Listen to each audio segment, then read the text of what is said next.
عن ابی ہریرہ رضی اللہ تعالی عنہ ان رسول اللہ صلی اللہ علیہ وآلہ وسلم، حضرت ابو ہریرہ رضی اللہ تعالی عنہ حدیث پاک راوی، آپ فرماتے ہیں قال رسول مصطفیٰ کریم صلی اللہ تعالی علیہ وآلہ وسلم نے ارشاد فرمایا من صلی علیہ واحدۃ، کہ جو بندہ، جو میرا امتی مجھ پر ایک مرتبہ درود پڑھتا ہے صلی اللہ علیہ عشرہ، تو سن محبوب فرماتے ہیں اللہ اس پر 10 رحمتیں نازل فرماتا ہے۔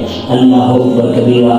عن عبداللہ ابن مسعود رضی اللہ تعالی عنہ ان رسول اللہ صلی اللہ علیہ وآلہ وسلم، حضرت عبداللہ بن مسعود رضی اللہ تعالی عنہ آپ ارشاد فرماتی ہیں کہ اول الناس بی یوم القیامت اکثرهم علیہ صلاۃ۔ حضرت عبداللہ بن مسعود رضی اللہ تعالی عنہ فرماتے ہیں کہ مصطفیٰ کریم صلی اللہ علیہ وآلہ وسلم نے فرمایا قیامت والے دن مجھ محمد کے سب سے زیادہ قریب وہ ہوگا جو سب سے زیادہ مجھ پر درود پڑھنے والا ہوگا۔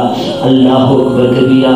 اور ایک مقام پر حدیث کے لفظ ہیں، حضور فرماتے ہیں حیث ما کنتم، تم جہاں بھی ہو درود پڑھو۔ اسی کو شاعر نے خوب تراشا۔ شاعر کہتا ہے کہ جہاں بھی ہو وہیں سے لو صدا، سرکار سنتے ہیں سرے آئینہ سنتے ہیں پسے دیوار سنتے ہیں، میں صدقے جاؤں ان کی رحمت للعالمین پر، پکارو چاہے جتنی بار وہ ہر بار سنتے ہیں۔